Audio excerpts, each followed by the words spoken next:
Now, the Pier A, as you have well said, is a public space. It's been funded almost entirely by the taxpayer, first the EDC of the city, then the Battery Park City Authority.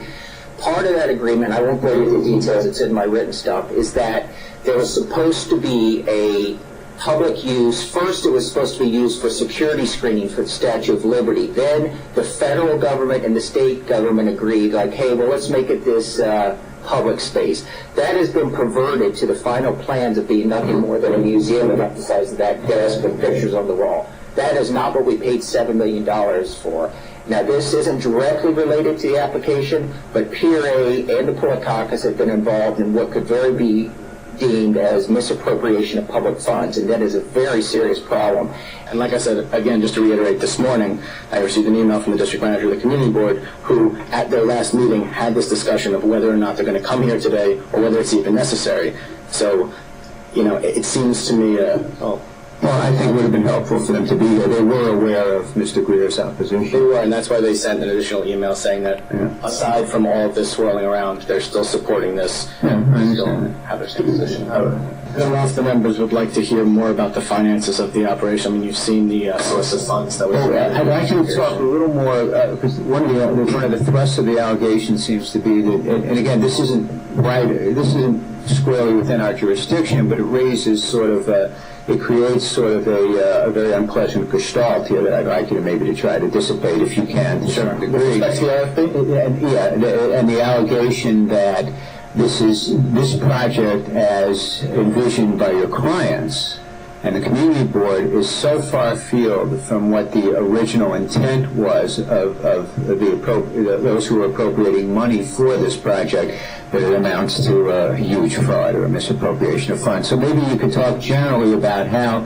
or somebody could talk generally about how your project is fulfilling, if it's the case, the goals that were originally set for redevelopment of that pier.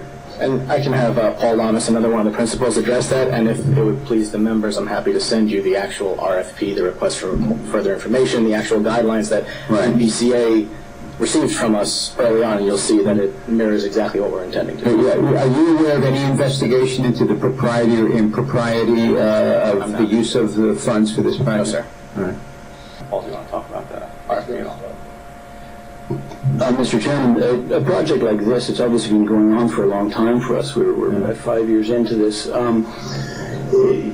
It's alleged that this was something that was like a shoo-in.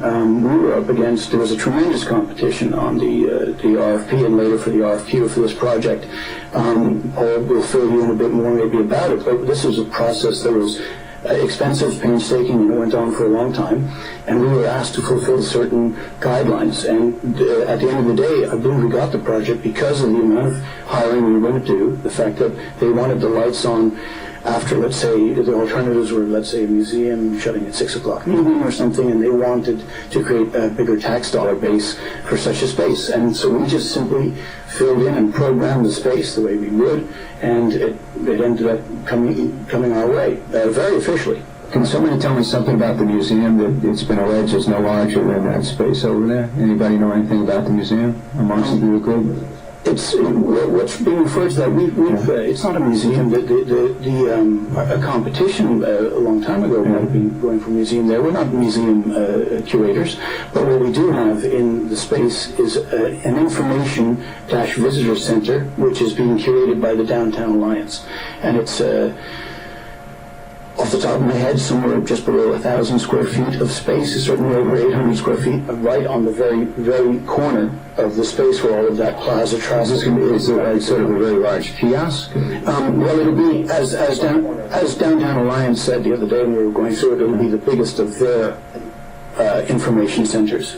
So it's going to be as close to that plaza because that's because of where the line of traffic is coming from. The main entrance is the right side if you're looking at the main entrance. The doorway to the visitor center. And I think maybe possibly access as well. The state of New York paid $7 million for a visitor center, and that's what we're getting. We're actually constructing that. You're constructing that out of your own funds? Yes.